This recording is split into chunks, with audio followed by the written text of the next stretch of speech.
Good evening and warm welcome to all the viewers. I am Rupesh Salve along with Dr. Mangesh Bhalerao, HOD RPG Life Sciences, and on behalf of RPG Life Sciences and Delhi Liver Foundations, cordially invite you for a webinar on a topic steroid refractory ulcerative colitis. What's next? To talk more on this, we have with us panel of doctor to conduct this webinar. We have Dr. Professor S.P. Mishra, Dr. Professor R. Kochar as the moderator. He will conduct today's whole sessions. Before that, I would like to introduce today's our guest and moderator. And after your introductions, I request you decide among yourselves and please introduce our today's guest speaker. Dr. Professor S.P. Mishra is a gastroenterologist and hepatologist currently working with Motilal Nehru Medical College Department of Gastroenterology and Hepatology. And our second moderator is also a renowned gastroenterologist, Dr. Professor R. Kochar, is currently associated with Postgraduate Institute of Medical Education and Research, Chandigarh. Welcome, sir, and thank you for joining us. So, without any further delay, I welcome Dr. Professor S.P. Mishra and Dr. Professor R. Kochar, sir, and would request you to continue the session. Thank you, sir. Over to you. Okay, thank you. Well, this is an interesting program. We all come across this problem of acute severe ulcerative colitis. Steroids are given quite often. And what happens when we have steroid refractory ulcerative colitis? That is the theme of today's meeting. And we'll have 3 talks on this, 20 minutes each, followed by panel discussion. And hopefully we should have a lot of questions on this topic to each of the 3 speakers and thrashing out some of the issues which we face on day-to-day basis. It is something which concerns all of us. And the first speaker for today is Professor Anil Arora, who is chairman of the Department of Gastroenterology, or rather it is the Institute of Gastroenterology, Hepatology and Advanced Endoscopy at Sir Gangaram Hospital, New Delhi. Dr. Arora is a multifaceted person and he does full justice to the job he takes up.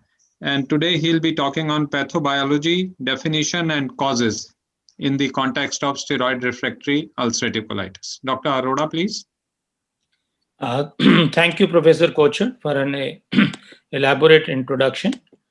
The topic of my talk today is pathobiology of refractory ulcerative colitis. Greetings from Sir Gangaram Hospital, where I've been working as a consultant. So my talk is going to be on pathobiology of ulcerative colitis, especially in reference to the steroid resistance. How do we define the steroid resistance and steroid dependence in patients with ulcerative colitis? Why do patients with ulcerative colitis ultimately end up with glucocorticoid resistance? What is the role of infection in patients who are resistant to steroids in ulcerative colitis? What do our international guidelines tell us when we talk of ulcerative colitis, which is refractory to steroids? And a few lines about the carry-home message. Starting with the pathobiology. May I just first present to you the basic of immunology of the gut. Now, human gut is one of the biggest organs in the body. And as we swallow and ingest a lot of food material, with every incoming food, you are swallowing millions of bacteria. And fortunately for us, majority of these bacteria, they tend to get degraded in the harsh acidic environment of the stomach. But certainly, as happens, some of these hardy ones do tend to cross the stomach and land up into the small intestine, whereas God has given us this beautiful structure called small intestine, which is covered up with cobbled microvilli, which gives you extensive surface for absorption of the food. But interspersed amongst these villi are these dome-like structures called Pierce patches. This is the crux where the immune system starts. So this is a typical Pierce patch in which what happens is these are the lacteals which will bring the food down into the lamina propria and into the vessel, and all the lymphatics and the antigens both from the Pierce patches will go to the mesenteric lymph node and subsequently go to the lymph node. You have lamina propria, you have crypt at the base of the villi, which will try to give you regeneration. So a defense consists of an epithelium and its covering mucosa. If you look at the detail of this covering mucosa, so this is the epithelium, this is the gut lumen, which is teeming up with millions of bacilli. Then in the lamina propria, you have these dendritic cells, you have these macrophages, which are just roaming around in the upper part of the lamina propria. There is a special cell in the in the Pierce patches called M cells, which keeps on transferring the microbiome from the gut lumen into the lamina propria. And once this dendritic cells gets activated by these food material and the commensal organisms, it tends to put in a lot of dendritic cells out into the gut lumen, which keeps on capturing the antigens. So these dendritic cells and macrophages, they keep on capturing this normal food antigen and the commensal bacteria and go down into the deeper part of the Pierce patches, where they activate the naive T cells and produce something called Treg cells. Now, these T regulatory cells are extremely important. They will produce pro and non-inflammatory, anti-inflammatory cytokines, and these T cells, which are now called Treg cells, they go onto the upper layer of the lamina propria. They will secrete anti-inflammatory cytokines called IL-12. IL-12 will take care of all the inflammation and is a most potent anti-inflammatory substance known in the lamina propria. So you maintain the integrity of the gut, you maintain the integrity of the epithelium. But somewhere down the lane, either because of infection or because of the mechanical trauma or because of the chemical trauma, there is a disruption of the epithelium. Once there is a disruption of the epithelium, large amount of the bacteria and the other parasites, they move into the lamina propria. Now the IL-12 producing Treg cells get exhausted, and these dendritic cells are again putting in dendritic components out into the lumen to capture more antigen. Mind you, as the dendritic cell is getting more and more antigen, it is not able to distinguish between a foreign and the native antigen and produces pro-inflammatory substances called IL-6, IL-12, which will now produce effector T cells as against Treg cells. And once you have effector T cells, then you will have culmination of TNF alpha, interleukin 6, interleukin 12, and all inflammatory cytokines. Once these land up in the lamina propria, that leads to pulling up of the neutrophils from the vascular system. These neutrophils, they tend to coalesce with each other, and then they produce an extracellular matrix, which will try to now gobble up all the mess which had been created by the incoming bacteria. So all the abnormal T cells, leukocytes, dendritic cells ultimately are eaten away by the macrophages, dendritic cells, by this extracellular mesh prepared by the neutrophils. So once there is an acute injury, there is a mechanism to take care of this by this mechanism of anti-inflammatory cells. Finally, there is a reconstitution of epithelium and patient gets back to normal self. But what happens in patient with ulcerative colitis? So it is not a one-time event. The number of environmental factors, autoimmune patterns, genetics, and the altered gut microbiomes, they keep on altering the mucosal immunity of the gut, leading to the repeated inflammation and infection. Let me show you how it does it.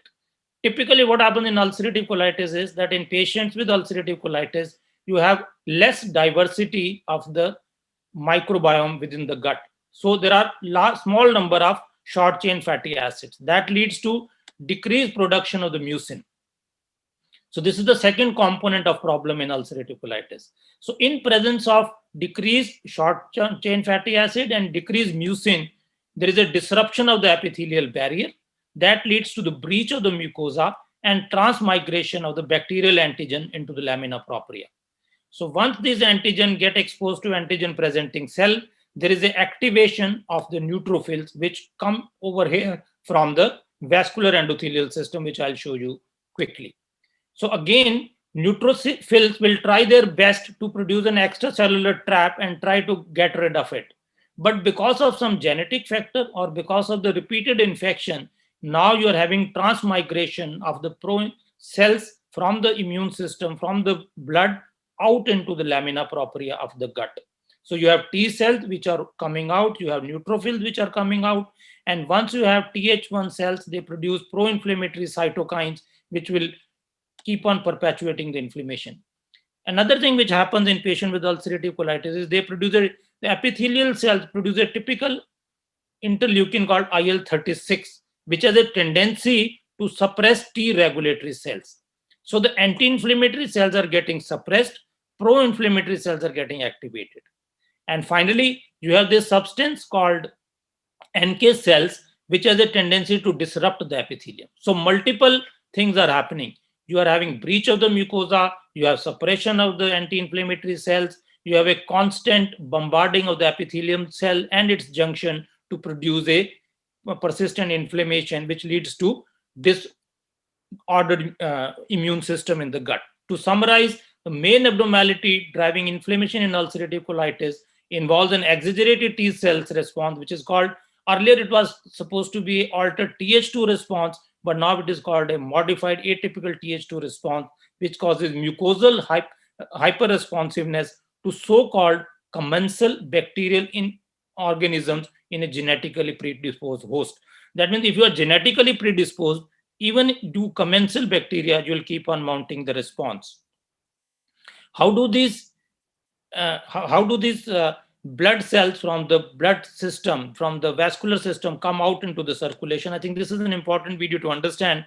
It shows that WBCs will keep on roaming around into the lumen of the gut. How do they know they have to go to the lamina propria of the gut? So for WBC to land up into the lamina propria, it has to get activated, it has to get adhered to the endothelial system, and by the process of diapedesis, it has to land up into the lamina propria to cause activation. So this all occurs because of a substance called interferon. I'm sure we'll be talking of it in therapy of ulcerative colitis very quickly. TNF alpha is an important molecule which all of us should understand at the basis. And then you need to have this molecule which is called integrin molecule for activation.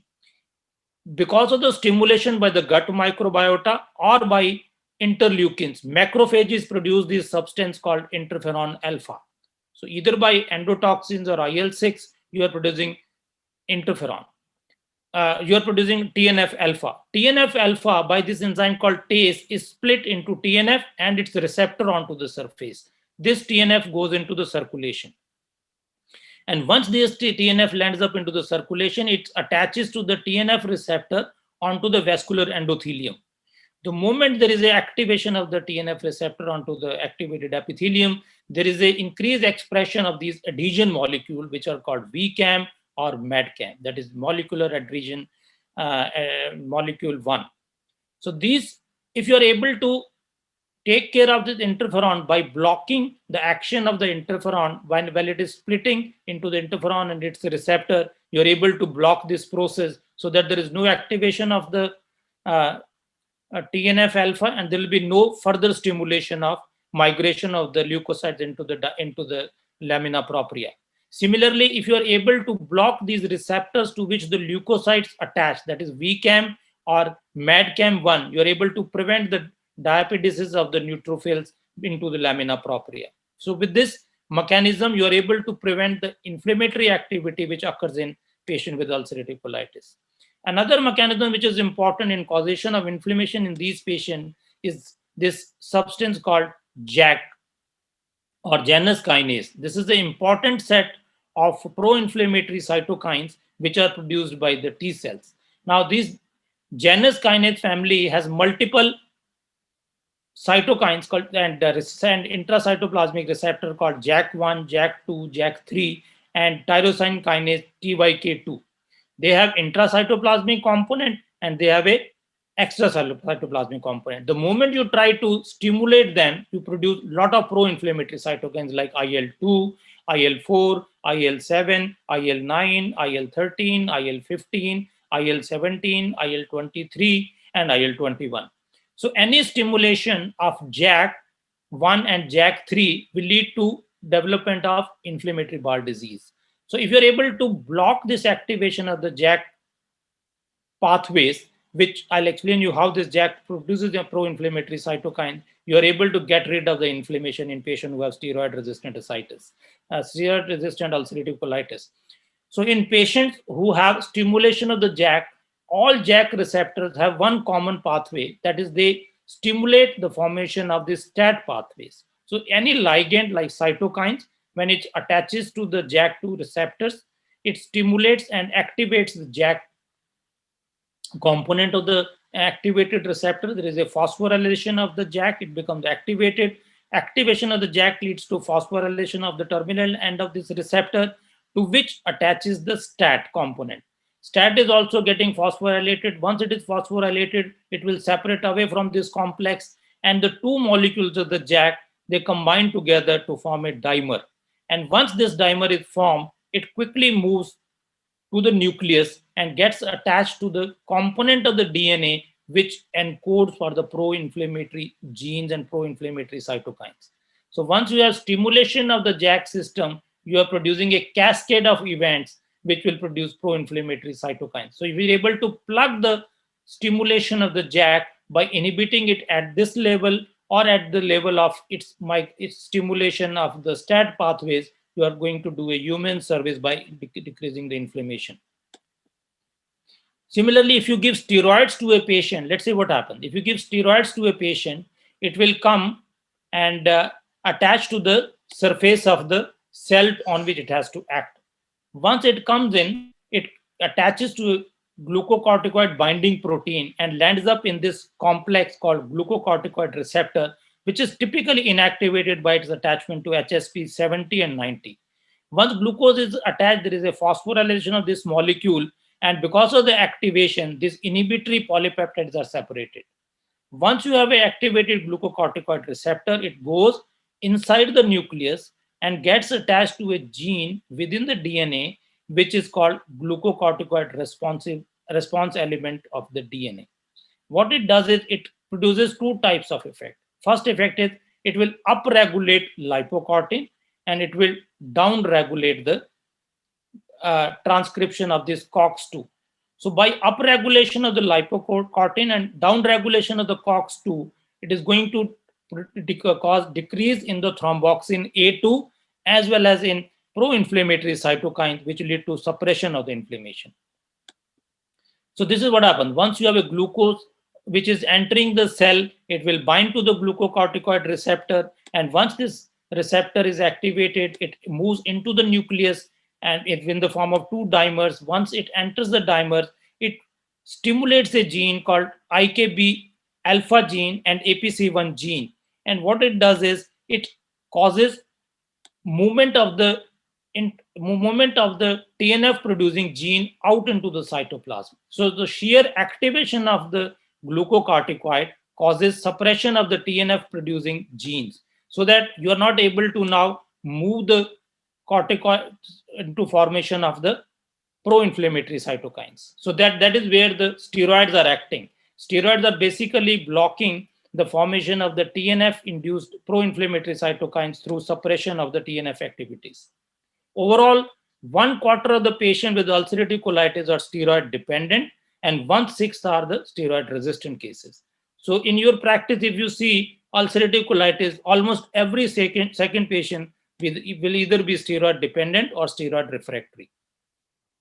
We say that the patient is steroid resistant when he is not able to have control of the disease in spite of giving 0.75 milligram per kg per day over a period of 4 weeks and still continue to have symptoms.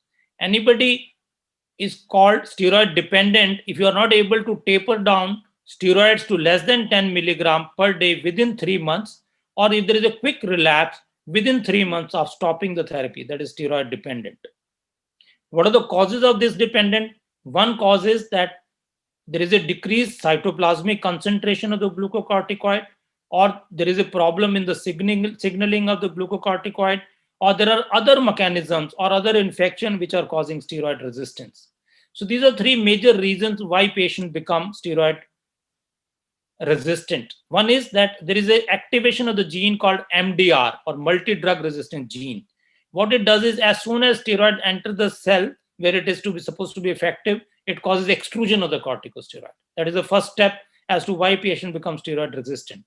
Second reason is there is an increased expression of the non-ligand binding glucocorticoid receptor. That means you will have other ligands which will bind glucocorticoid, and they'll not be able to go to the DNA to cause suppression of the TNF producing genes. And finally, you may have activation of the other mechanisms, like you can have P50, P68, P38, P65, P50, which may be causing exacerbation of the pro-inflammatory cytokines in actions other than mediated through the anti-corticoid actions. So if you look at the literature, about 20 to 30% of the patient in different series have steroid resistance. There is data to show that about 15 to 16% of the patient with steroid resistance, the cause may be an underlying infection. This has been reported also from India, that 15% of the patient in one of the Indian studies had CMV as one of the causes of steroid resistance. There is also a good relationship between Clostridium difficile infection and the IBD, and it has been shown that 6% of the patient with ulcerative colitis will have C. difficile infection. If you have C. difficile infection, your chance of having colectomy is about 3.39 times more, and 20% of the patient with IBD with the C. difficile infection ultimately may require colectomy. This is just a summation of the Indian data about the prevalence of infection in refractory ulcerative colitis in India. That Clostridium difficile toxin, this was reported by our moderator, Professor Kochard, that 32% of the patient with acute exacerbation of the disease, the cause was Clostridium difficile infection. Another publication from Janak Kishore's group that showed that 15.8% of the patient had CMV. Various other organisms like Entamoeba histolytica, strongyloidosis have also been implicated in exacerbation of the disease. And obviously all these will be steroid resistant. And various studies have shown, because of the different heterogeneous type of studies, that 20 to 30% of the patient may have CMV infection. This is the publication from Dr. Ajit Sood's group, which showed that of the 146 admissions of severe ulcerative colitis, about 16% were so-called steroid resistance. There's a relationship between the CMV and the steroid resistance, and typically it is known that CMV infection might be nearly 7 to 8 times higher in IBD patient than in control groups, thereby indicating a causal relationship between IBD and the CMV infection. CMV disease typically occurs in seropositive patient. It is almost always a reactivation in patients rather than a primary infection. In fact, latent CMV infection tends to occur in patients who are having a prolonged disease. A typical setting of ulcerative colitis in which you have a persistent inflammation, because CMV virus has a typical tropism for the inflammatory cells. So if you have a persistent inflammation along with large amount of immunosuppression, that is a classical setting when CMV infection will occur. Typically, diagnosis is made by demonstration of these owl-eyed cells, which are seen in this picture. Various other studies from the Western world have also shown that about 30 to 40% of the patients may have CMV as a cause of steroid-resistant ulcerative colitis. And in such patients, typically it will occur in those patients who are having a persistent inflammation, in which you may need to use a higher dose of steroid because of the lack of the response. The reason why we do not have good consistent data about the prevalence of CMV in different studies from the international community is because different authors have used different criteria for defining what is steroid resistance or dependency in various groups in different time frames of the series presentation. But the high prevalence of the CMV positivity in patients with IBD inconsistent definition of the severe and steroid refractory bursitis and different methods of CMV detection like antigen, IHC or CMV DNA, that is what makes the results totally desperate as we see today. So still we are not sure whether CMV is an innocent bystander or a causative organism for the disease. But if you look at all guidelines, what do they tell us? They do tell us before saying that the patient has steroid resistance or switching on to something which Dr. Shirihari and Vinita are going to talk about now, we must rule out all infections, including CMV, both in steroid dependent and steroid refractory ulcerative colitis. Same thing has been echoed by the British Society of Gastroenterology clinic that CMV infection, C. difficile infection should certainly be looked for and treated adequately before you try to label a patient to be having steroid refractory ulcerative colitis.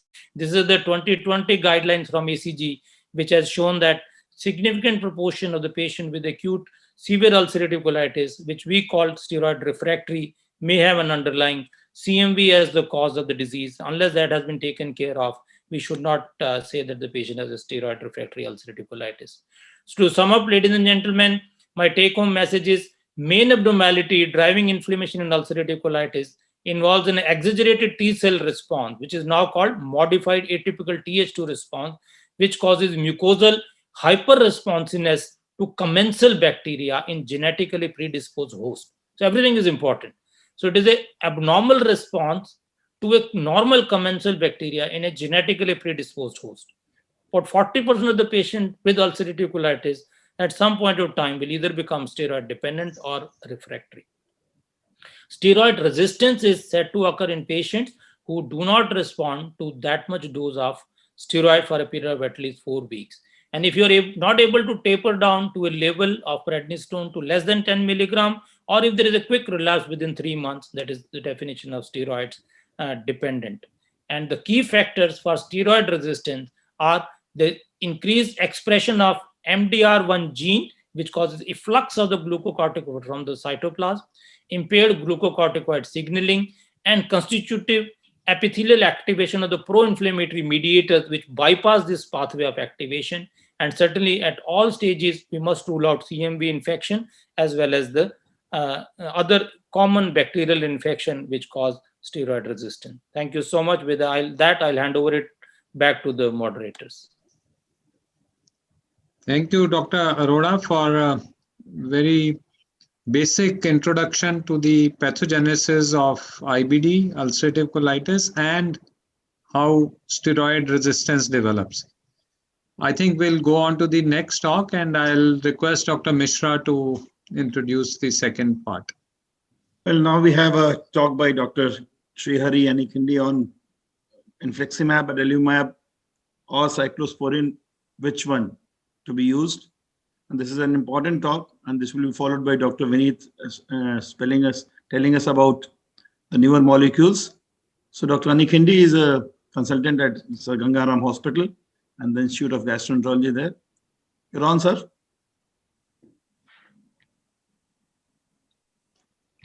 Thank you, sir, for that kind introduction. So it is indeed an honor to be a part of this symposium involving such accomplished stalwarts in gastroenterology. The topic that has been allotted to me is to deliberate on 3 important drugs that are commonly used in steroid refractory ulcerative colitis, that is infliximab, adalimumab, or cyclosporin. In the next 20 minutes or so, I would try and give full justice to this topic and try to answer most of the common questions that we face in our day-to-day clinical practice, and also try to find definitive solutions as to which agent should be preferred over another in specific situations. So coming to the era before these drugs were introduced, that is the era of steroids. So we all agree that steroids in a way where it was a magic drug for treatment of ulcerative colitis. In the pre-steroid era, the mortality for acute severe ulcerative colitis was more than 75%, which was substantial. So in 1955, Trulov and Witz published their first control trial in which they used cortisone in ulcerative colitis, and this drastically reduced the mortality rates from 75% to 7%. So that was a superb achievement. Over the next 10 years, the mortality in ulcerative colitis remained the same. Gradually, surgeons started realizing that people who are not responding to steroids can undergo a colectomy, and the rates of colectomy started increasing. At the same time, the mortality from acute severe ulcerative colitis started declining. In 1974, Trulov and Jevel reported their experience, and they said that you have to go in for early surgery. So patients who underwent early surgery within 5 days, and patients who were refractory for steroid in acute severe ulcerative colitis, and then the mortality rate declined even further to 1%. So what we were able to achieve in such patients was a mortality rate of 1%. But the problem was the colectomy rates required to sustain this kind of mortality was up to 30%. So the focus eventually shifted from reducing the mortality, because now we had achieved a mortality of 1%. The focus was now shifted to avoiding colectomy. So avoiding colectomy with the use of specific agents and use of drugs which could have side effects which were lesser than steroids. So that is when this search for newer drugs started.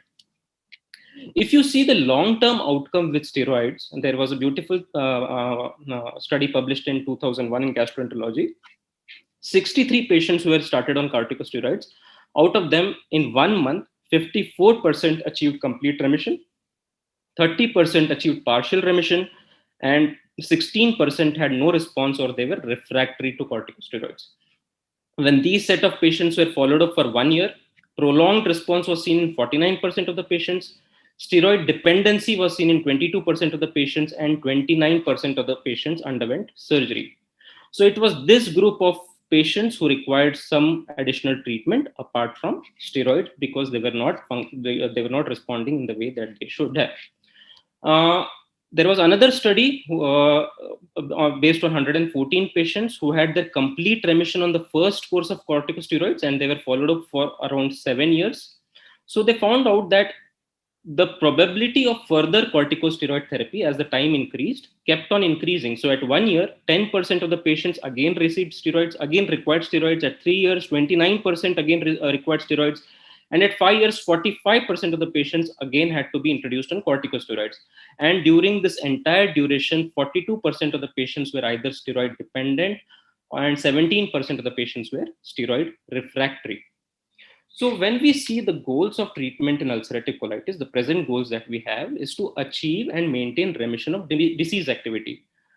The maintenance of remission could be either clinical remission, it could be endoscopic remission, it could be histological remission, and one of the most important criteria used is the ability to achieve a steroid-free remission. So that is an important target.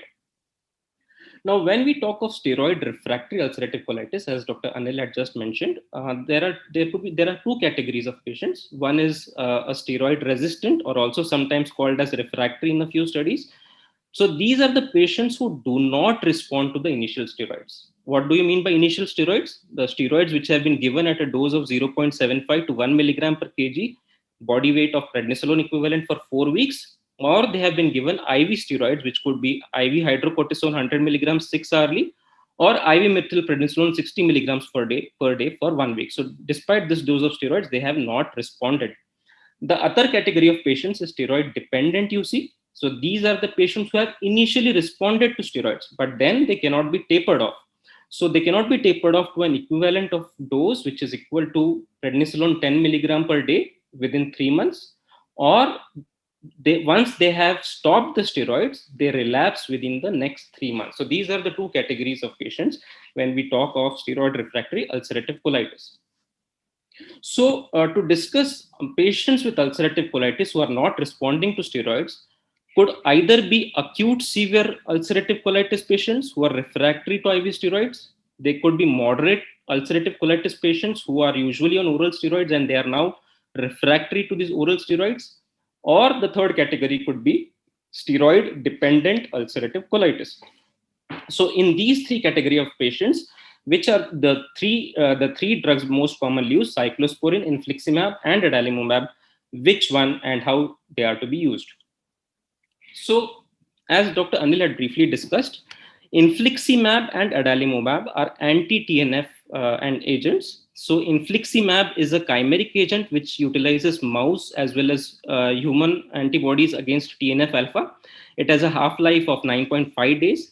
Adalimumab is a fully human monoclonal antibody, and it acts, and both of these agents act against the free as well as bound TNF alpha, and hence it prevents the downstream activation of the inflammatory cascade.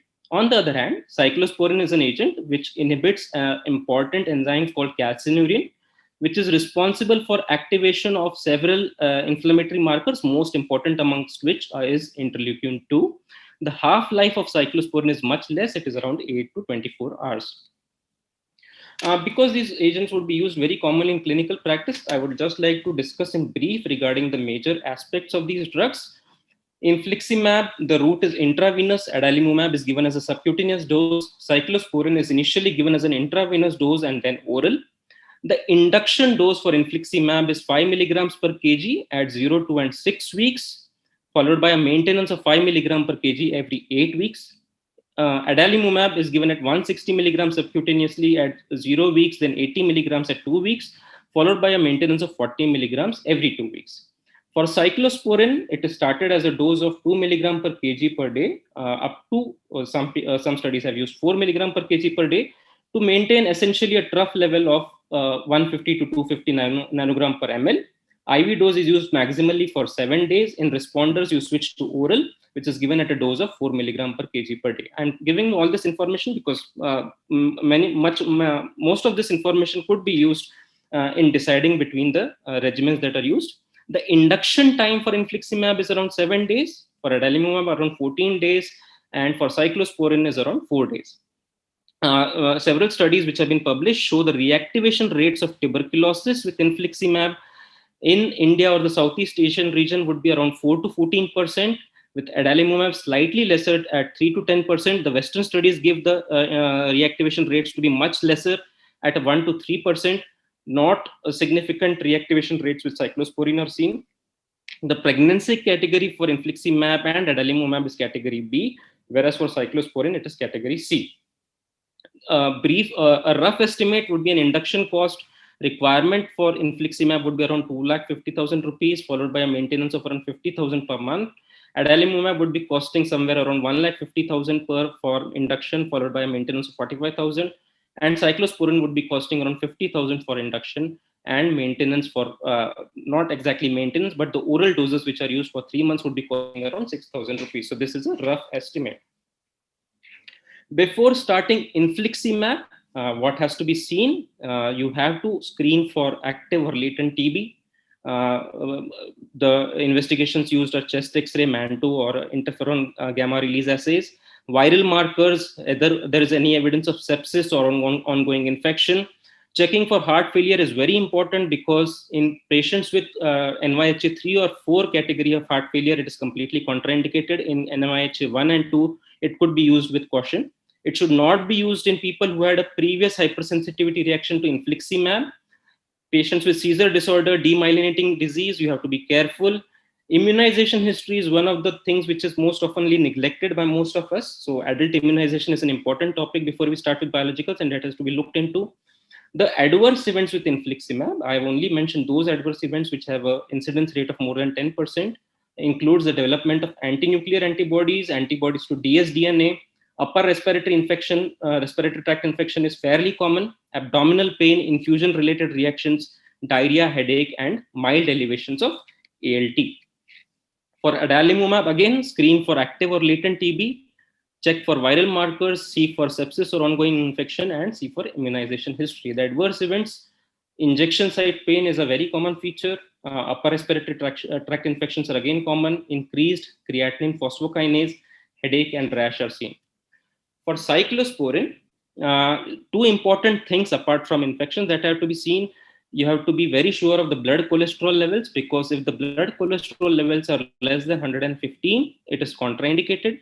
The serum creatinine is also very important. You have to keep monitoring serum creatinine levels during ongoing cyclosporin therapy, because it has to be stopped if creatinine increases by more than 25% more than the baseline. Serum magnesium levels are very important. It is contraindicated if serum magnesium levels are less than 1.4 milliequivalent per liter. Also, monitoring the blood pressure is very important because there are several side effects seen with cyclosporin, essentially tremor, nephrotoxicity, hypertension, infection, hirsutism, female reproductive disorders, gum hyperplasia, increase in triglyceride levels, abdominal discomfort, leg cramps, or paresthesia. These are the most common adverse cyclosporin. So now coming to the first category, that is acute severe ulcerative colitis, which is to IV steroids. Which one should be used? Cyclosporin, infliximab, or adalimumab. So when we talk of acute severe ulcerative colitis, the most common definition of acute severe colitis used by ulcerative colitis used by most of the studies is that which has been traditionally based on the Truelove and Witts criteria. That is having 6 bloody stools per day, along with any one of the systemic features, which could be tachycardia, fever, drop in a low hemoglobin of less than 10.5, or a high ESR of more than 30. So, as Dr. Anil had briefly discussed, the initial approach to acute severe ulcerative colitis is first we have a baseline investigation. Importantly, we should have a hemogram, creatinine, the electrolyte levels, an X-ray abdomen to rule out megacolon, sigmoidoscopy with biopsies to see for CMV and C. difficile toxin. Initially, you have to replenish with IV fluids, manage their electrolyte levels. A low molecular weight heparin is important, and treat infections with, if any. At day 3, you have to assess the response. Some studies have also taken it for later days using different criteria, but Oxford criteria is one of the most common criteria used, where you categorize the patients based on the stool frequency and the CRP levels. So if you have a stool frequency of less than 3 per day, it is a complete response. If you have a stool frequency which is 3 to 8 per day, but a CRP level which is lesser than 45, it is partial response, and no response when the stool frequency is also very high, or you have a stool frequency which is 3 to 8 per day, but you also have a high CRP. Now, Oxford criteria is a robust criteria because it was seen that patients who were categorized according to the Oxford criteria and were followed up for 10 years, in patients who were complete responders, the colectomy rate was 5%. For patients who had incomplete response, the colectomy rate at 1% was 54%. And the maximum steroid-free remission for the complete responders was 3.5 years versus only less than 1 year in patients who had an incomplete response. So Oxford criteria is an excellent way to categorize these patients. So once you have complete response, you can very well continue these patients and taper them on oral steroids and add azathioprine when the steroid levels go down to less than 20 milligram per day. But for patients who have partial response or who have no response, you have to do something else. So you either have a medical rescue therapy, which could be in the form of infliximab, adalimumab, cyclosporin, which I shall now discuss, or you can go in for a colectomy. So first, coming to cyclosporin. Cyclosporin, the first landmark trial, which was published in 1994, and it was very interesting. It was published in NEJM. So this trial involved only 20 patients with steroid refractory acute severe ulcerative colitis. 11 received cyclosporin. The dose initially used was higher. It was 4 milligram per kg per day, and 9 received placebo. 9 out of the 11 patients in the cyclosporin group had a response, whereas none in the placebo group had any response. The 5 patients from the placebo treatment group were crossed over to the cyclosporin and all responded. So the trial was terminated early for ethical reasons because obviously cyclosporin was an excellent drug for ASUC. Subsequently, in 2003, a randomized trial was published where they found, the differential dosing was used. For patients with 4 milligram per kg per day or 2 milligram per kg per day, the response rate at 8 days and the colectomy rates were similar. So eventually, the 2 milligram per kg per day dose has now become standard because you would like to reduce the dose of cyclosporin considering the side effects. The long-term response rates for patients with acute severe ulcerative colitis with cyclosporin, the initial response is excellent. 74% response is good. But if you see, as the time progresses, at 1 year, 65% relapsed. At 3 years, 90% of the patients relapsed. And at 7 years, 58% of the patients underwent colectomy, so which is quite a high number. So another study, which studied the colectomy rates at around 5 to 6 years, found out that when cyclosporin was given alone, the colectomy rates were 60%, But when cyclosporin was added on along azathioprine or an immunomodulator like azathioprine or 6-MP was used, the colectomy rates came down to 33%. So adding an immunomodulator was obviously beneficial. But the paradox is, in patients when cyclosporin was used in patients who were already exposed to azathioprine.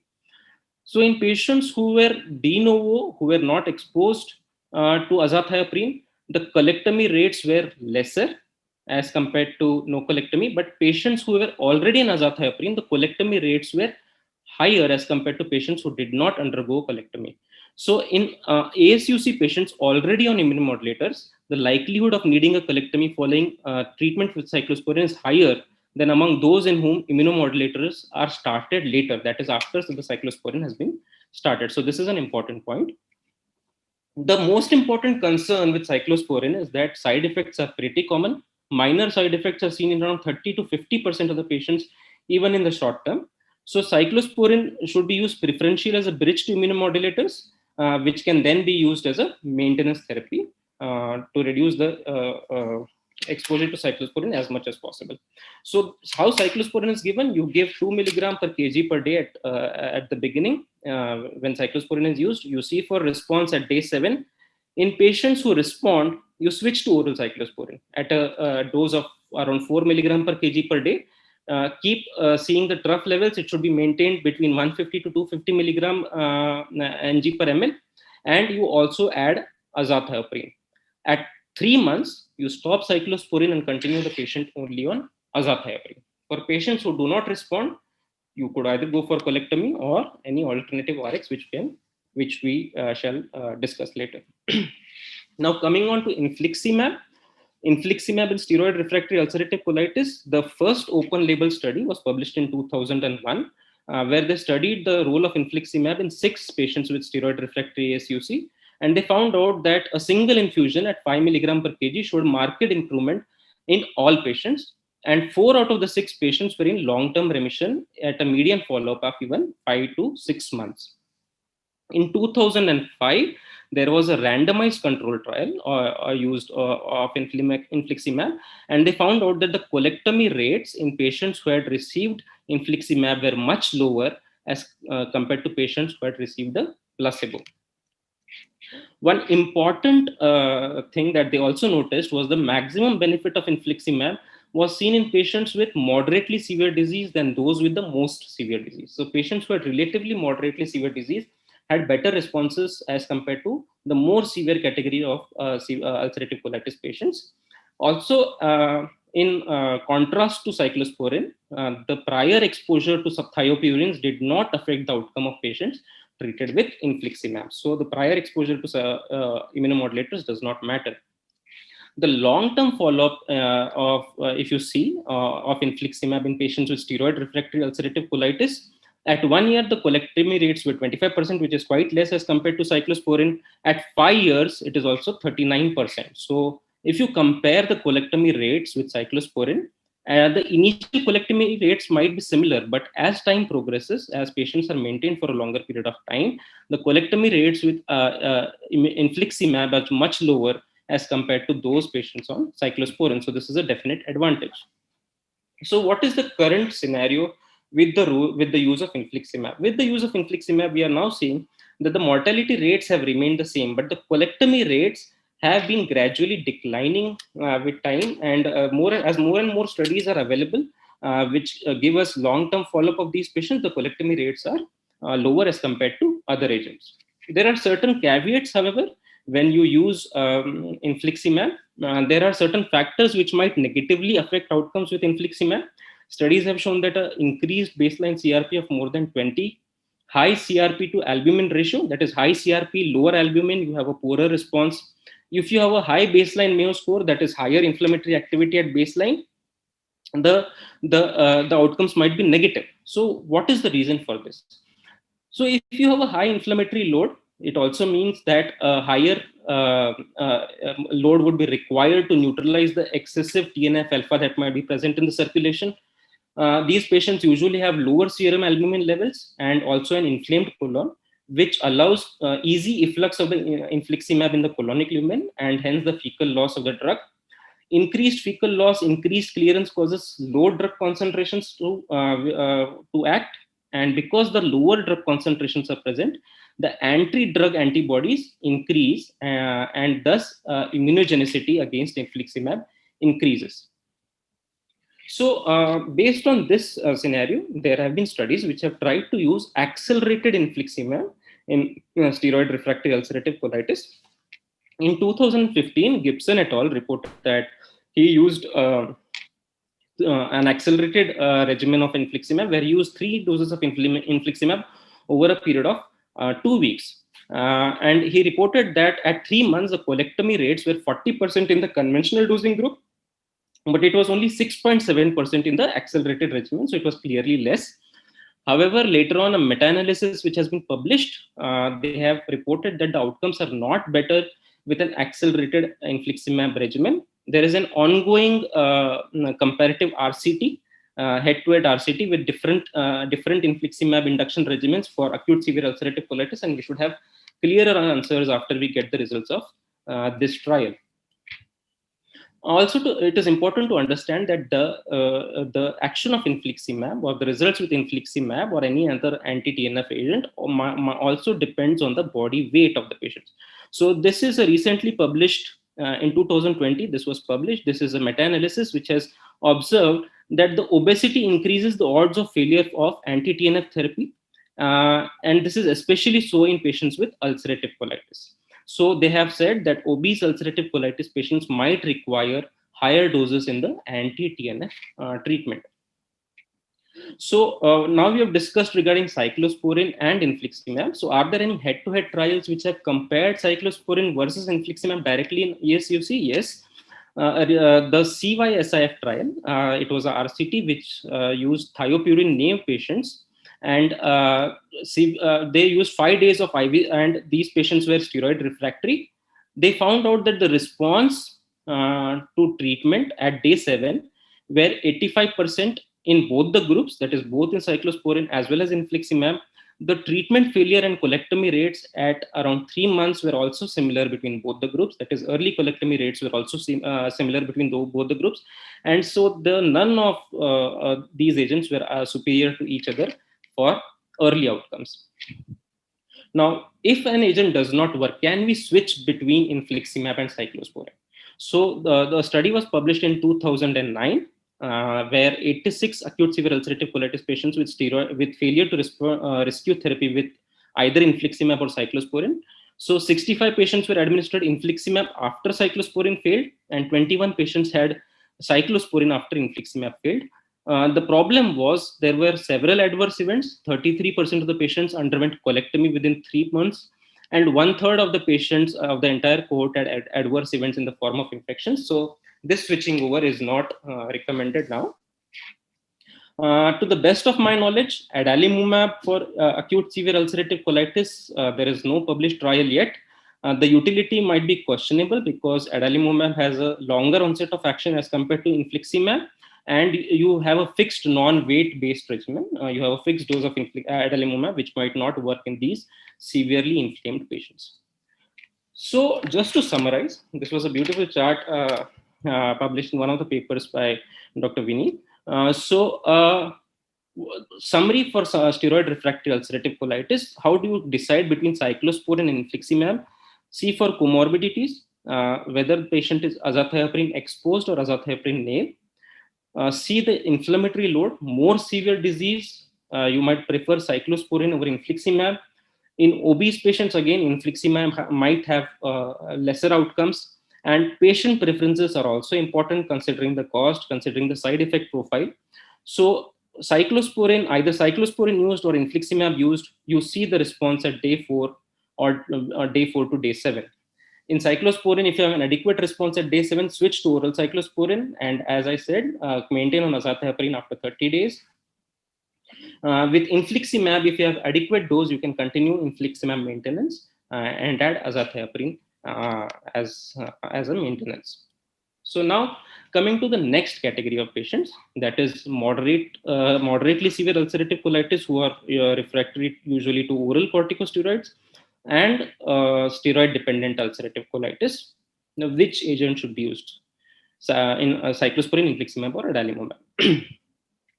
So to categorize between these two categories of patients, that is oral steroid refractory or steroid dependent, is not available in most of the studies, because most of the studies have taken both these classes of patients, and very rarely a distinction is made.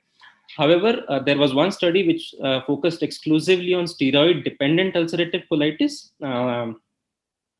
They found out the role of infliximab in these patients, and they found out in there 126 patients were enrolled, and they found out that the 6-month, 12-month corticosteroid-free remission rates were 53% and 46% with infliximab. The colectomy-free survival rate was also much better with infliximab in the infliximab group as compared to the patients who were only on steroids. Two other observations that they made: when these patients were followed up for 6 months to 12 months, patients who were infliximab plus azathioprine fared much better with lower probability of remission as compared to patients who were on infliximab monotherapy alone. And patients who had achieved normal CRP after induction therapy with infliximab had a lesser probability of remission as compared to patients who had a high CRP even after the induction dose. So again, focusing on the inflammatory load. Two important trials, the most often quoted trials, that is the ACT-1 and the ACT-2 trials. In these two randomized controlled trials, there were 364 patients who had confirmed moderate to severe ulcerative colitis, out of which 204 patients were either steroid refractory or dependent.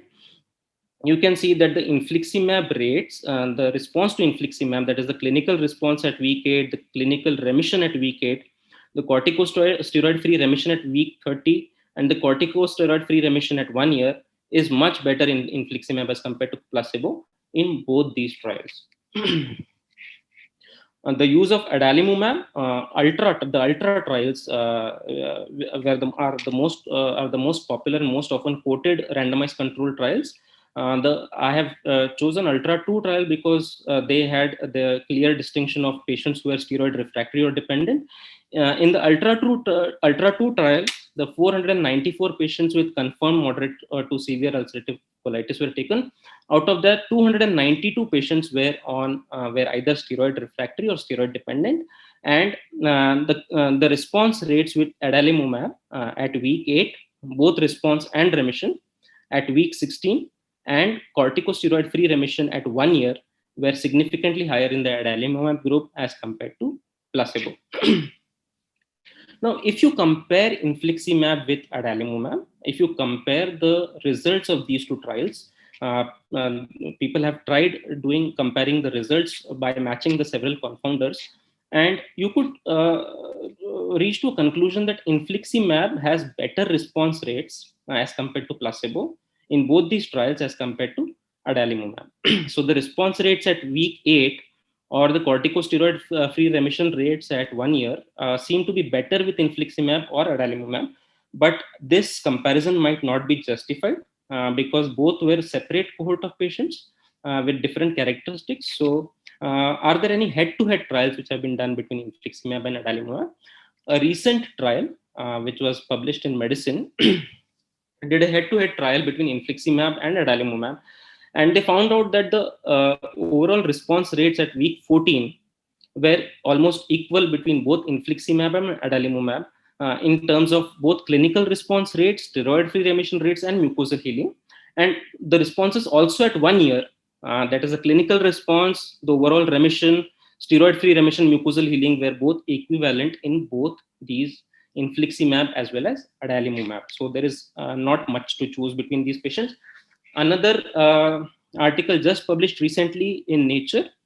So this also tried to match tried to see the differences between infliximab and adalimumab, and they found out that the clinical response to infliximab and adalimumab is almost equivalent at 8 weeks. The remission rates are also not significantly different. The long-term relapse-free survival between infliximab and adalimumab is also not significantly different between the two groups. But as time progresses, maybe there is a slighter advantage to adalimumab as compared to infliximab. However, this difference quoted was insignificant. So, studies which have been published which show the combination therapy, whether when you use immunomodulators along with the infliximab or adalimumab, there is a UC success trial in which steroid-free remission was achieved in 39, around 40% of the patients who received a combination of infliximab and azathioprine compared to infliximab alone. So they were better when used in combination.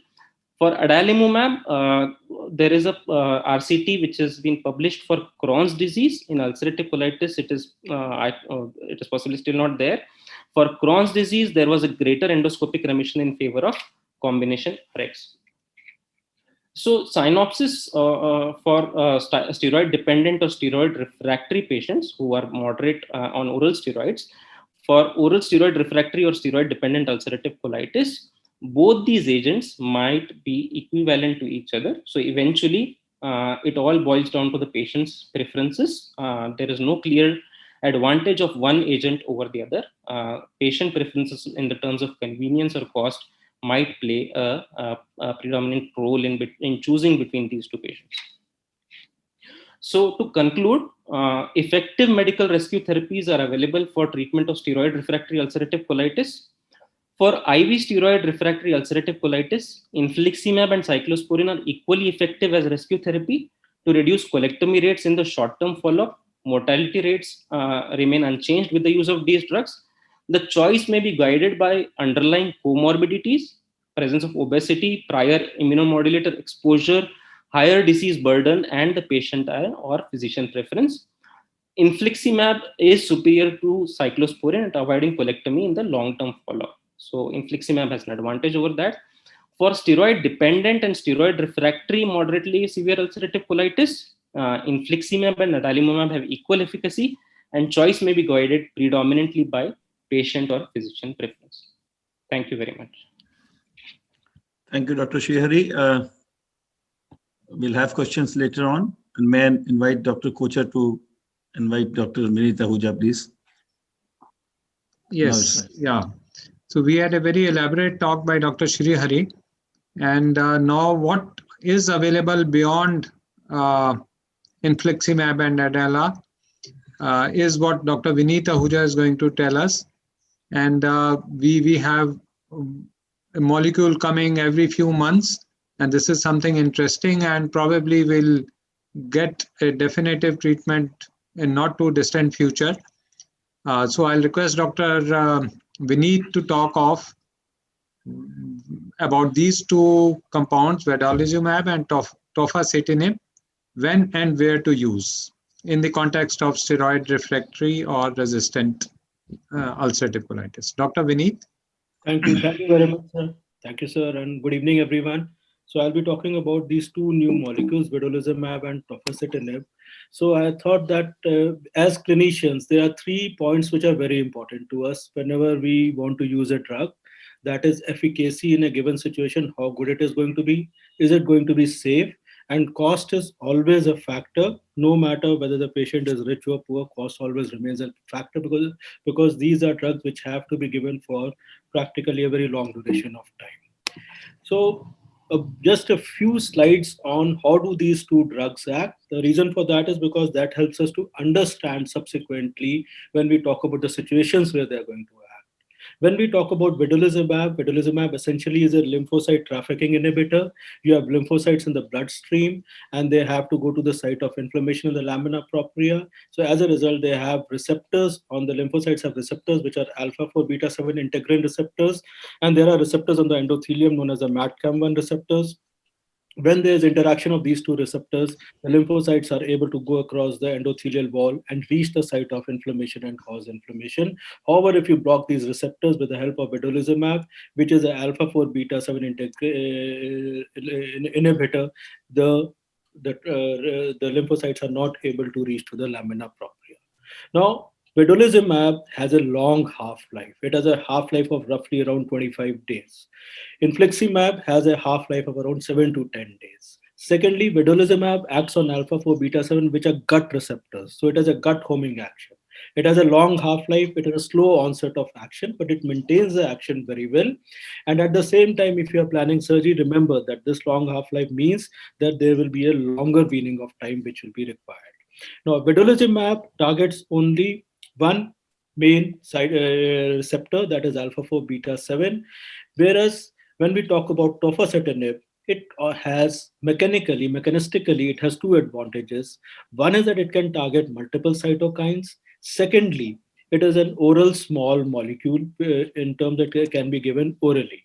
None of the currently approved biological therapies, they target the intracellular component of cytokine signaling pathway. The very important cytokine signaling pathway is the Janus kinase pathway. Any cytokine, if it has to act, when it comes onto any cell, it has to attach to receptors, and these are the Janus kinase pathway gets activated, which leads on to dimerization of the STAT pathway, which moves on inside the nucleus and activates all the pro-inflammatory or the anti-inflammatory. Both of them can be activated. So we have JAK1, JAK2, JAK3, and TY tyrosine kinase 2 receptor. And the good part out here is that if you block, let's say, JAK1 or JAK3, you're not blocking one cytokine, you're blocking multiple cytokines, as you can see, IL-2, 7, 15, 21, 6. So that way, the tofacitinib, it is an oral small molecule. It blocks the JAK inhibitors, JAK receptors. As a result, STAT cascade activation is blocked and the inflammation does not occur. So tofacitinib, it is orally administered. It is not a monoclonal antibody. So as a result, there'll be no immunogenicity or antibody formation. It is easy to make. There'll be low production cost. Half-life is only 3 hours. So it has a very, very fast action. That is what you have to keep in mind. Now let's talk about the three pillars which we thought about: efficacy, safety, and cost for vedolizumab and tofacitinib. I'm not going to put too much data across. Trust me, when I say yes or no, that means the trials are available which say that, okay, there has been statistically significant effect in terms of efficacy. So when we talk about vedolizumab and ulcerative colitis, we have conditions where you would like to, situations in ulcerative colitis where you would like to use any biological agent would be steroid dependent, steroid refractory ulcerative colitis. There vedolizumab is it. In acute severe ulcerative colitis, would vedolizumab act? As I told you, it has a long half-life, it has a slow onset of action. So vedolizumab does not act well in a case of acute severe ulcerative colitis where you want instant action, where you want immediate something to happen. No, it does not help. Surprisingly and strangely, people thought that patients with ulcerative colitis, with primary sclerosing cholangitis, or with extraintestinal manifestations, vedolizumab would be very useful. But data shows clearly that it does not help in extraintestinal manifestations, probably because it just has a gut homing action. In fact, some of the patients with arthralgias worsened when they were given vedolizumab, patients who had arthralgias along with ulcerative colitis. So this is the status of, so it's very important to remember that which subsets of ulcerative colitis vedolizumab would be useful. What about Crohn's disease? Again, Crohn's disease is a heterogeneous disease. The moment we read studies, okay, vedolizumab is useful in Crohn's disease, does not mean the data is available for all kinds of subsets of Crohn's disease. The data is available mainly for inflammatory Crohn's disease. Even in inflammatory Crohn's disease, if it's a severe disease where you require immediate action, vedolizumab will not act very well. For stricturing disease, Crohn's disease, data is still emerging. For fistulizing Crohn's disease, data is still emerging. For perianal fistula, Crohn's disease, vedolizumab data is still emerging. Extraintestinal manifestations, as I told you, ulcerative colitis or Crohn's disease, vedolizumab is not effective. Post-op recurrence in Crohn's disease data is still emerging. So robust data is available for B1 inflammatory disease. Otherwise, for stricturing, fistulizing perianal, you want to use it as a second-line therapy, you can use, but extensive data is still not available in terms of whether it is going to be really good or not. So if I combine both of them together, for vedolizumab, In ulcerative colitis, there's one main indication, steroid-dependent, steroid-refractory ulcerative colitis, where there are no extraintestinal manifestations and where there's no very severe acute component. For Crohn's disease, it is being used in B2 and B3, but that is being more used in real-life situations because there was no choice. Otherwise, data is available for B1 inflammatory disease. What about tofacitinib? Tofacitinib in ulcerative colitis, we find that it is useful in patients with steroid-dependent refractory ulcerative colitis. Yes, acute severe ulcerative colitis, in fact, data is emerging that it would be useful because it has such a fast onset of action within 3 hours. It has blocks multiple cytokines, so it would be useful. With extraintestinal manifestations also, it is useful because obviously it is a pan blocker. It is like something like steroid. It is a refined version of steroid, so it will block multiple cytokines. So it is useful in all the three situations. Surprisingly, tofacitinib was not found to be useful in Crohn's disease. So do not use tofacitinib in Crohn's disease, however much we may find it to be useful in ulcerative colitis. The next generation, or I would say the JAK1 selective JAK inhibitor, filgotinib, may have much value in Crohn's disease, but as of now, tofacitinib does not have value in Crohn's disease. So if I look at ulcerative colitis only, I find that vedolizumab, yes, useful, but in a subset of patients of ulcerative colitis. Whereas when I talk about tofacitinib, it is useful in practically all subsets of patients with ulcerative colitis. This is what I would like to keep in mind at the moment. Crohn's disease, vedolizumab is useful in B1 inflammatory disease. That is a place where maximum data is available, whereas tofacitinib is not useful for Crohn's disease at all. So coming to two scenarios now in ulcerative colitis, that where would you like to use them? In patients who are steroid dependent, would you like to use them as first line therapy? When I say as first line therapy is instead of infliximab or adalimumab, which we use currently. And in patients with TNF failure, which one of them, vedolizumab or tofacitinib, would you like to use as second line therapy? Vedolizumab had a head-to-head trial, a very famous trial, VARSITY trial, which came up last year, versus adalimumab for patients with moderate to severe ulcerative colitis, which showed that vedolizumab was superior to adalimumab, right? But at the same time, the success rate was not so good when it came to patients who had previous TNF inhibitor therapy. There it was not found to be, it was found to be, the delta was not so good, the differences were not so good out here. Whereas when we look at the OCTAVE trial of tofacitinib in patients with ulcerative colitis, I want you to just look at patients who had prior TNF inhibitors. This is the induction, the clinical remission induction, and this is the maintenance therapy. What we find is that even in patients who had prior TNF inhibitor therapy, the success rates were quite good, and it seems to be useful. Now, the interesting part is that when we look at network meta-analysis, that is what could be the best first and line, second line pharmacotherapies which could be available for ulcerative colitis, we find that in biological naive patients, infliximab is probably the best because it was ranked highest for induction of clinical as well as endoscopic improvement. And the trial which was done was not done for vedolizumab versus infliximab. It was done for vedolizumab versus adalimumab. And we already know that infliximab is superior to adalimumab when it comes to ulcerative colitis in biological naive patients. So keep that in mind. Second thing is that in patients with prior exposure to TNF antagonists, ustekinumab and tofacitinib were superior to vedolizumab and adalimumab. Clearly, vedolizumab scores in terms of safety. The lowest risk of infection was seen with vedolizumab, followed by ustekinumab. So this is a network and meta-analysis which has come up just 2-3 months back, clearly showing that in biological naive patients, infliximab still is the trusted drug. In patients who had prior exposure to TNF antagonists, since ustekinumab is not available in our country right now, tofacitinib would be superior to vedolizumab. In patients, particularly elderly, those who have history of malignancy, somebody with, or those who have a high risk of infection, you would like to think about vedolizumab in that setting. So in infliximab failure, or as a when a patient has been on steroids, subsequently given infliximab, and there you have to decide whether you would like to put the patient on vedolizumab or tofacitinib. I would say that one tofacitinib appears to be superior to vedolizumab, except that vedolizumab can be the first or second line therapy for ulcerative colitis in patients who are elderly, 70 years or above, where there is risk of, or where there is risk of infection is high, or intolerance or contraindication of to TNF blockers like congestive cardiac failure, or previous history of solid organ malignancy. So now let's come to safety. Safety, as we discussed, that when it comes to vedolizumab, it appears to be a safer drug as compared to tofacitinib. So what about tofacitinib? So a few slides on not only the safety of tofacitinib, but how are you going to start it, how are you going to initiate it, how are you going to screen a patient. That is, I think, I felt it was important, so I'll be touching upon it.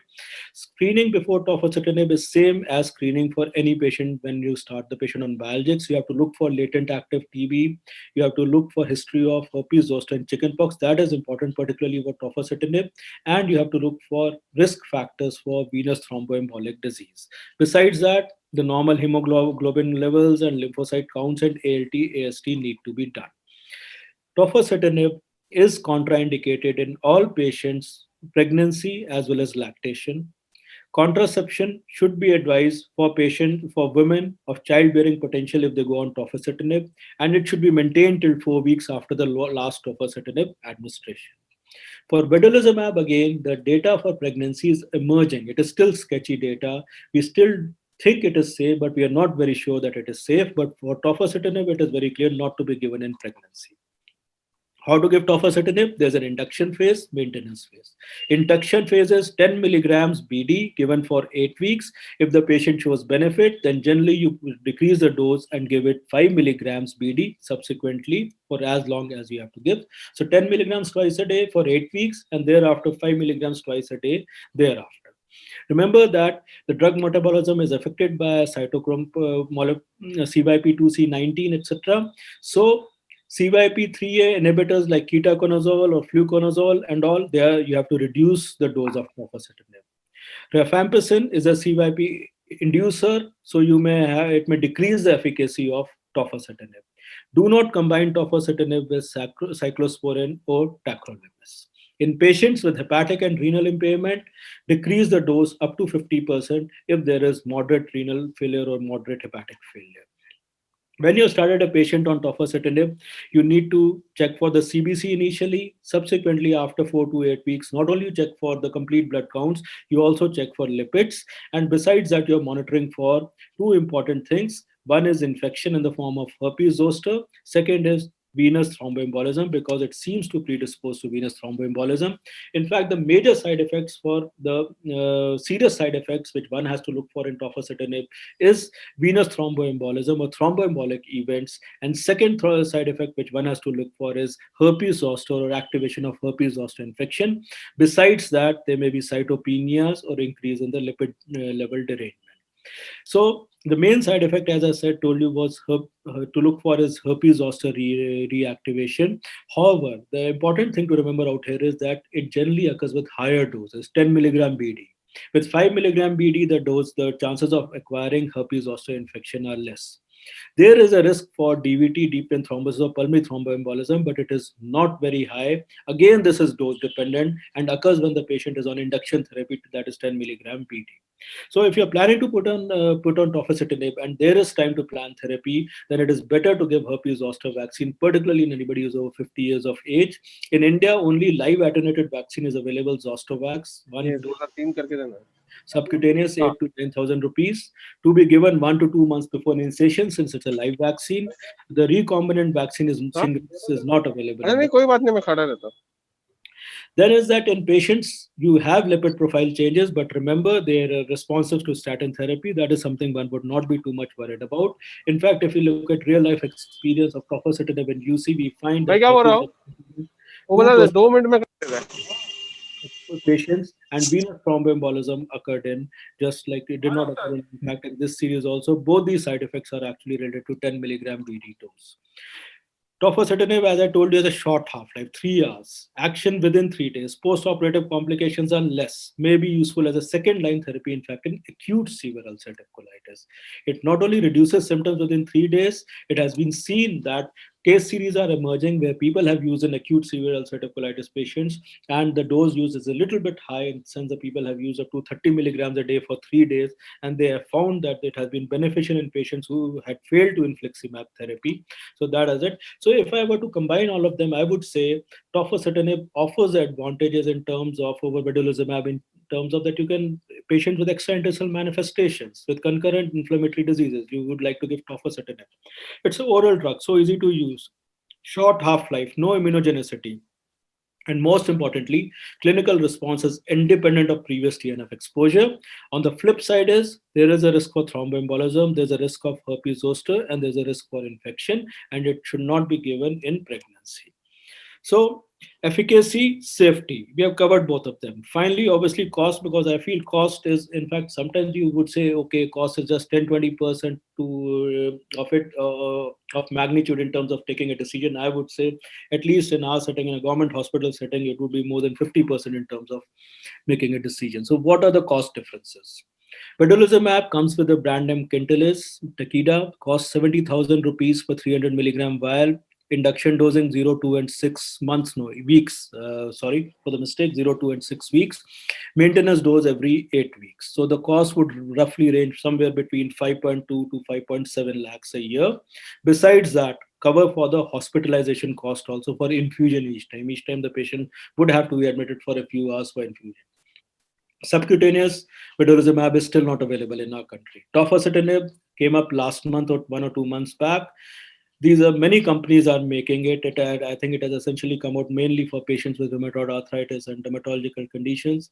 So the cost out here, look at the difference in the cost. Look how economical this drug is in India. In Western countries, it's still very, very expensive. So if you look at the cost for tofacitinib in India, it is less than 5 ASA. It is less than the cost of mesalamine in India, or equivalent to the cost of mesalamine in India. So in fact, if you give it for 1 full year, one would be spending only 35 to 40,000 rupees.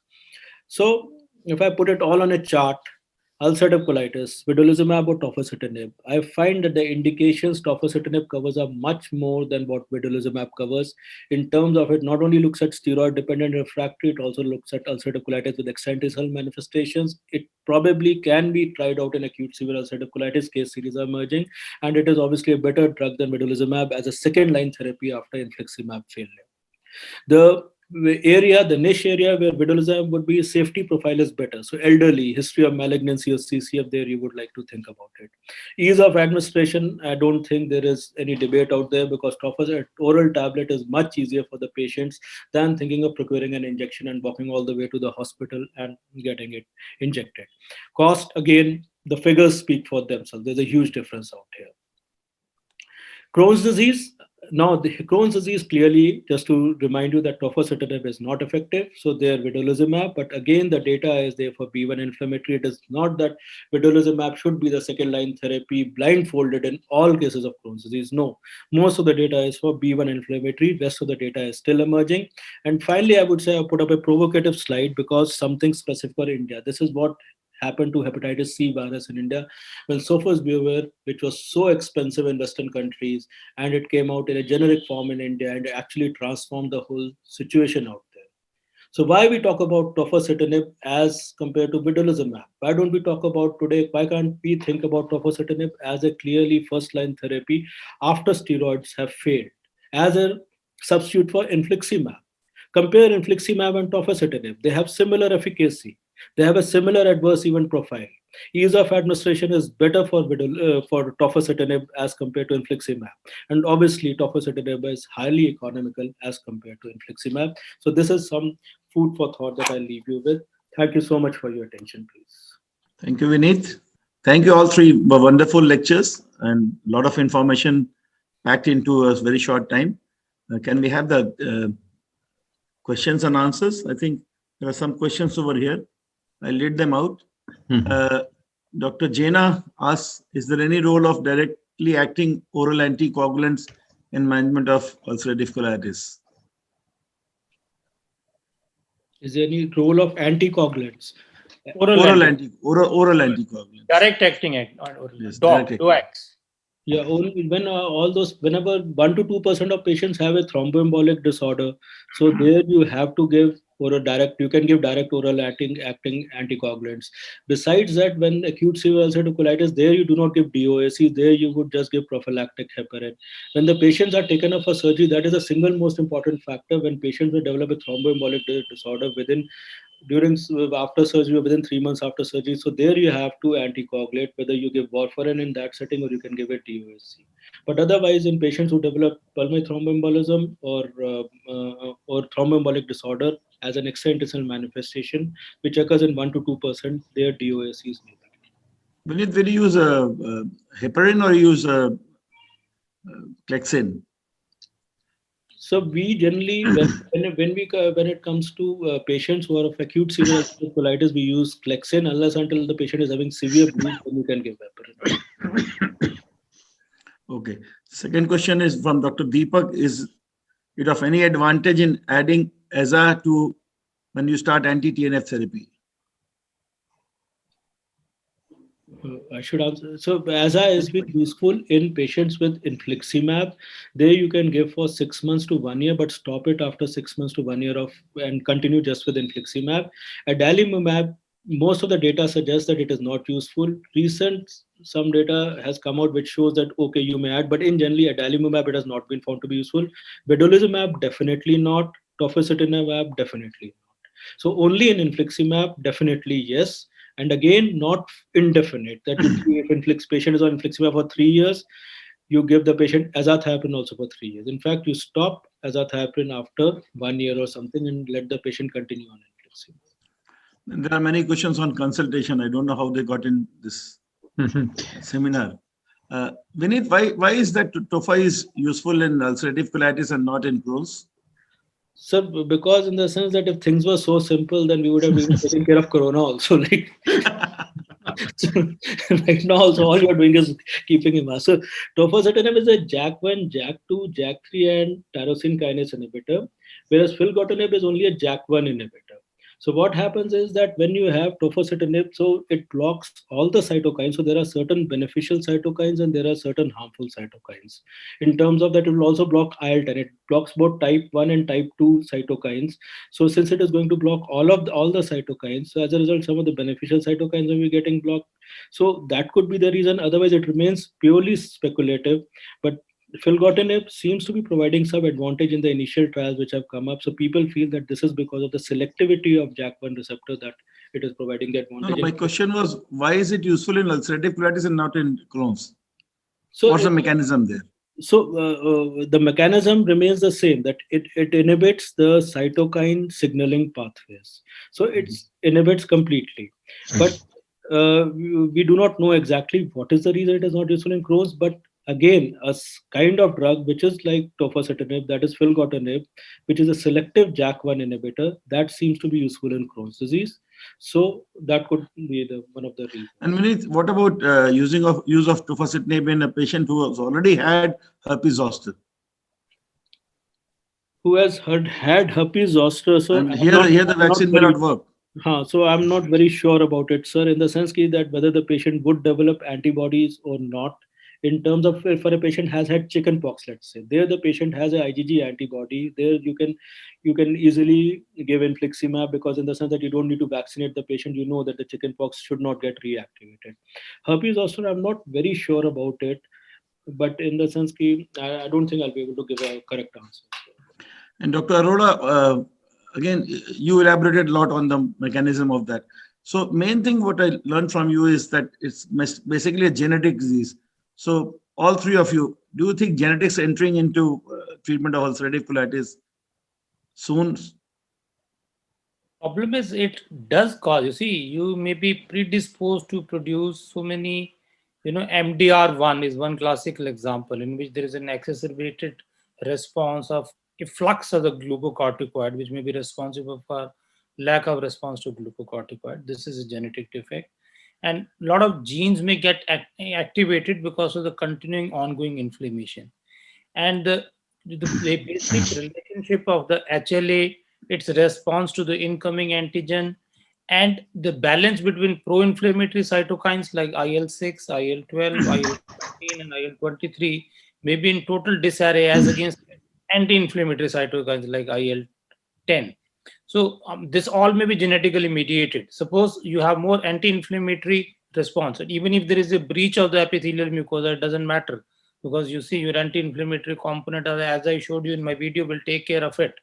But if you are deficient on anti-inflammatory component, even a minor breach, like it's like triggering an irritable bowel syndrome, which occurs in patient with acute enteritis. 30% of the patient with IBS get triggered by one inflammation. No, from your lecture, it was evident that only genetically predisposed people are going to get ulcerative No, I colitis. said three things. I said you have it in a genetically predisposed individual. Yes. If there is either a chemical, biochemical, or microbiological. So genetic predisposition is a must. So Yes. do you think any genetic therapy is going to take care of all these things? Unless you are able to define it, you may not be. See, you may have gene editing tool, you may have CRISPR techniques coming on later on, but unless you're able to define it, because the interaction between the microbiome, the defensins produced by the epithelial mucosa, the type of reduction in the mucin 2, which is typical in ulcerative colitis, there is a multitude of complexity of interaction. To say that genetic abnormality will ultimately be the final component of treatment, it's not easy, because it is just an interplay of multiple factors. Or we can say also add to that, sir, that in children pediatric very early onset IBD, there you have monogenic disorders. So once you pick up that only it's a single gene defect, a Mendelian disorder, so their bone marrow transplantation is being done. Somebody has That's an very iron good. deficiency, so there That's it has very been good. done. And so Fantastic. There are some questions from the participants. Dr. Dadiji is asking, what's your experience with tofacitinib? sir, we just started using it last 1 or 2 months. Yesterday, we gave it to a patient with acute severe ulcerative colitis 2 days back. He seems to have responded after he had 2 episodes of acute severe ulcerative colitis. So this time we thought that he couldn't afford infliximab. So we started tofacitinib. Seems to be acting till now. Then otherwise, we started in few patients because it just came up like recently. No, Vineet. Are you planning a randomized control trial? We are planning a real world data collection right now and a randomized control trial in acute severe ulcerative colitis, where that will be a multi-center trial. So. That will give you the answer, I think. Yeah, can I ask a question to Vineet? Vineet, why not use tofacitinib as the first line therapy even ahead of, say, steroids in patients who are diabetic or hypertensive? Problems. I'm not very sure about that, in the sense that first we would like to first show that whether it is the first line therapy after steroids fail. Once you have that data, and then you can move on to above steroids, because the difference between using steroids is steroids you give for 3 months and stop, and then you put the patient on azathioprine and he may do well for years. Tofacitinib, once you start it, it's not necessary that you'll be able to stop it after 6 months. So then the adverse event profile may start building up. It would be like infliximab. You got my point. Then steroid is episodic. Anil, a known devil is better than an unknown devil. You know about steroid for 30, 40 years now. And steroids are not giving more than 3 months or 4 months. Tofacitinib you'll be giving for a year when it is not required. But if Dr. it is able Professor, to you were saying control the something. disease, you may switch on to azathioprine after that. After tofacitinib, Suppose the patient is diabetic, hypertensive, why not start with tofacitinib to begin with, then switch on after 3 months? So if a patient cannot take steroids, then in that case you can try it out. It's a good alternative which is available to us, definitely. And Vineet, you continue with 5-ASA all the while. If 5-ASA, generally what is happening is that if your patient is on long-term infliximab, then also 5-ASA is being stopped, because it was felt that 5-ASA is chemopreventive, so it should be continued. Earlier, that was the logic. But then the thing is that if you're decreasing inflammation, and inflammation is a driver for cancer, then maybe you can stop 5-ASA. So 2 papers appeared last year from Columbal's group in gut, one in gut and another in CGH, which showed that you can stop 5-ASA. So I think that if one is able to control inflammation, then you can stop 5-ASA, because the only advantage 5-ASA was giving was that it's chemopreventive. And that is a little bit debatable. So you can stop it. Can I add to that, Dr. Vineet? Most of the guidelines still recommend low dose Misicol. If you remember, earlier we used to go up to 4.8 gram of Misicol. Current recommendations are up to 2.2 to 2.4 is good enough. You don't need to go to higher doses. That is one. Secondly, if you stop it without monitoring, you see, none of us in ulcerative colitis is looking for histological relief of the symptoms. Endoscopic relief or symptomatic relief is good enough. So if you do not monitor with, say, fecal chymotrypsin, and if you do not calprotect it, or if you do not monitor it with endoscopy, then low dose mesocol, most of us tend to continue. Because it is because of the chemo preventive effect. But Yeah. that is where the gradually it is changing. So another 1 or 2 years, you'll find the same guidelines saying, okay, now you may stop 5 years. Sir, And is then you there any- continue the infliximab for how long? Any number of years. So every 8 weeks. Every 8 weeks, as long as the patient does not have a loss of response, or the patient, in the sense that you have an exit strategy. Let's say after 2 years, the patient wants to stop infliximab for economical reasons, right? Then in that case, if it's complete healing, endoscopic healing, you can stop infliximab, but maintain the patient on azathioprine or something like that. And then you Otherwise, can add 5-SA? 5-ASA you can stop if you want, but guidelines would say you continue. But at the same time, 5-ASA is No. My question was, once you stop infliximab, can you add 5-ASA then? no. Then you have to add azathioprine. If you add 5-ASA, the chance of relapse would be higher. Whenever you exit from one drug, then the next level drug should be added. So next level below infliximab would be azathioprine. That should be continued. That would have higher chances of maintaining the remission. So would there be any role for therapeutic drug monitoring with the use of biologicals? Oh, excellent. That's a lot of role.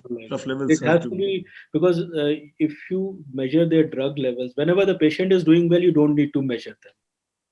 Only when the patient is not doing well, then you measure the drug levels. If the drug levels are high and the patient is not doing well, then it means that the drug is not acting. You don't even need to spend money on antibodies, because whether they are high or low, it will not change your decision. Yes. If the drug levels are low, then you check for the antibody levels also, whether the antibody levels are high or not. If the antibody levels are low, that means you increase the dose of drug, make it 5 milligram to 10 milligram per kg, or decrease the duration. Instead of every 8 weeks, now give 5 milligram per kg every 4 weeks, and the drug will start working. So that has Any role of steroids or immunosuppressives in stopping the antibody formation in infliximab? So infliximab, generally, whenever it is given with pre-medication, hydrocortisone or even is given thoughtfully. To the concept behind that was that you decrease the immunogenicity, but subsequently shown that is a practice carried many centers worldwide, but it has no use. You don't need to give that one. Number two, you need to add azathioprine to decrease the immunogenicity. That is why you add azathioprine for 6 months to Adalimumab is a fully human monoclonal antibody, 100%. Still, it has antibodies, but azathioprine has not been shown to have so much of helpful role in terms of decreasing the antibody there. There are some nice questions, sir, in the chat box, that are anticoagulants routinely required with tofacitinib? No, they are not routinely required with tofacitinib. In a UC patient with history of DVT, can one use TOFA? No, in a patient with history of deep vein thrombosis or predisposed to deep vein thrombosis, tofacitinib should not be used. Then there's one question: if patient is on adalimumab maintenance dose in UC and develops relapse, can we introduce tofacitinib as an additional agent? There the question is that you have two things to give. One is make adalimumab weekly instead of 2 weekly, and see whether that way you get the response. Or if you don't want to do that, the patient is not able to afford that much of adalimumab, or that strategy does not work, then you stop adalimumab and give tofacitinib instead of giving both of them together in such a setting. Because dual therapy, dual biological plus small molecule therapy is used in very aggressive cases, because the chances of infection would be high. Then last question is interesting, that in the Indian scenario, can vedolizumab become a first line for steroid refractory ulcerative colitis? I think I've given the answer that tofacitinib may be a better choice because of the cost benefit it provides, considering the risk of TB reactivation with inflixia and TOFA. So we recently put in sending a paper, that's a DM thesis actually, that earlier TB reactivation was around 10% with infliximab. That is the data from India clearly. 10% cases में TB reactivation हो जाता है. But when we saw that a very strict screening strategy like IGRA, MONTU, CT chest is done.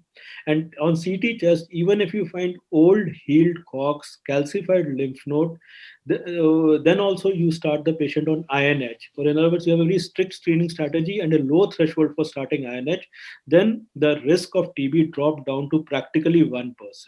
Over last 60 cases, we have had only one case of TB. Prior to that, it was 10% risk of TB was there. So just with screening, good screening, because till now how we were screening is do either I want to do a IGRA, or even if you've done a CT chest, if it is active TB, then only you would not give infliximab. But here is that if you pick up even the calcified nodule out there, calcified lymph node out there, old TB, anything out there, or there's a previous history of TB in that patient, you start the patient on INH for 9 months along with that. It seems that this dramatic reduction in TB rates with just this simple strategy, it probably works. That was my question to Dr. Srihari. Your algorithm said that you do a X-ray chest. I think a CT should be done instead of an X-ray chest. Point well taken. That may add to the cost. But Dr. Vineet, but if you look at all things, calcified lymph node, MONTU, IGRA, chest X-ray, CT, I think 40% of the population will have one of these. मतलब हमारे यहाँ 25% निकला था. आपकी बात ठीक है, high percentage है, but INH 9 months, if you give it to them, and if their reactivation of TB drops down to 1%, that is good enough. So, Vineet, my question is, if you give it for 9 months INH, what are the chance of delay? Sorry, sir, I couldn't understand the question. If you're giving so many patients INH as prophylaxis, how many will have delay? For latent TB, people do take INH or INH plus rifampicin. No. My question is, how many will have drug-induced liver injury? Monotherapy will be very less. No. Monotherapy also has. Even fulminant hepatic failure have been reported with that. So monotherapy, just with INH, we did not find any single case. In fact, in the last 60 cases, as I'm talking, and you're monitoring the ALT levels? Yes, obviously. Good. Very good. That's very heartening. Yeah, Dr. Vineet, are we not increasing the chance of INH resistance with monotherapy in a country which has so much of rampant tuberculosis with monotherapy INH in say 30% of the population? No, okay, but how many patients are you giving overall? No, think about it that way. Overall, in one center, you will be giving maximum 30 patients INH. Well, if you look at the overall number of infliximab, which in the country would be let's say 1,000 patients. Out of those 1,000 patients, 200 would be getting INH. So if you look at the dynamics of that, it's not that you are giving INH to communities or something that we are increasing the resistance rate. And Anil, look at the other way around. If you're not giving INH, 20% chance and 1% chance over here. So you're decreasing florid tuberculosis, maybe MDR, XDR also. So what do you only give monotherapy with INH, not with rifampicin? We give INH. You can give INH and rifampicin for 4 months or INH for 9 months. So we give INH. We have a few questions. Dr. Karthikeyan has asked from, he's from Tamil Nadu. Once the patient showed response to monoclonal after 6 months, is it advisable to switch patient to mesalamine and azathioprine immunosine? Yes, if the cost is an issue, you can think about it. But the only thing is that better to switch over after 1 or 2 years, and once you have shown endoscopic healing. If the patient, you do a endoscopy, show there's mucosal healing, then it will be better. You can also switch after 3 to 6 months. The Ludhiana data has shown that, Dr. Sood's data has shown that if you stop after 3 to 6 months and put the patient on azathioprine, then also the response comes. It does come. But again, the chance of relapse would be higher if you switch too soon. Yeah, Dr. Jayanta is asking, ASUC is such a high prothrombotic state using TOFA as a second line. But is safety not concerned? ASUC always prophylactically give heparin, you anticoagulate. So there's no harm in giving tofacitinib at all. I think. Yes, sir. I think we are running late. Everybody would be hungry. Maybe some people have had the pizza and. You can give concluding remarks, sir. Yes. Dr. Kochar, sir, first you. Dr. Mishra, carry on. I think we have a wonderful session and we had 3 very important topics. We learned a lot today, and especially from the personal experience too. And I think I thank Dr. Vineet, Dr. Anil, Dr. Srihari, and I think Dr. Arora, you wanted to say something? Dr. Kochar first. No, it was a wonderful session, and I think beneficial to everyone, and particularly knowing about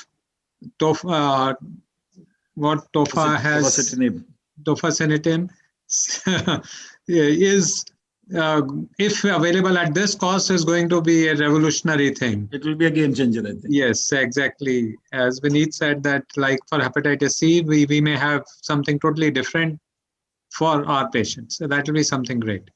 Thank you. Dr. Srihari, and Srihari, you you want can to say? give.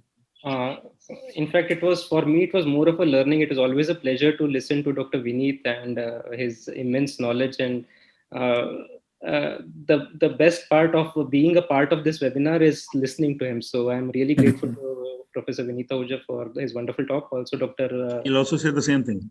Yeah, and also Dr. Anil for his great talk. Thank you very much. Thank you. I'm thankful to everybody from Daily Liver Foundation. First of all, it has given me a good opportunity to learn the basic gut immunology, and who else other than Vineet is a master in that. Certainly supplemented with what you see in day-to-day practice. I think it is a good combination of the basic science followed by what do we see on day-to-day basis. I think if you look at the slides of Vineet, he gives you a gist of what is known. I've been listening to his talk. After reading so much of the literature, he just summarizes. So you can easily find out that if vedolizumab, you will give it only in patients who have mild to moderate ulcerative colitis, and a clear-cut message that tofacitinib cannot be used in Crohn's disease. I think if you can go back with just 2 messages, that should be good enough. And it will be a mainstay therapy then.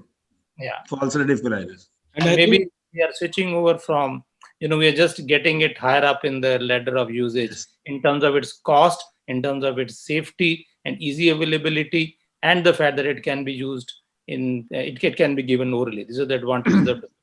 And I think it's a truly inspiring, like Dr. Aroda's quest for knowledge and the way he goes back to basic science topics, and that too not only in every field, like hepatology ho gaya, functional bowel disease ho gaya, IBD ho gaya. He's taking up all the basic science topics and dissecting them very well. Like I couldn't hear today's talk. So I'm going to get the slides from him and have a look at it subsequently. No, that is what we said, that even before he had started, that he's a multifaceted person, and this COVID has actually prompted him to go into all this. Thanks to COVID. Yes. Dr. Mangesh, could you please sum up and wind up, please? Right. Almost we had touched 200 participants, and many participants were really appreciating and asked about the They're YouTube link of dropping very fast. They're going for dinner. Yeah. So we are going to upload this video after editing, and it would be available and link would be shared. So I would like to thank you all participants, and on behalf of RPG Life Sciences, thank you to Delhi Liver Foundation for giving us this opportunity to host this program. So thank you so much to all participants. Okay, thank you. Bye-bye, everybody. Thank you. Bye. Bye-bye.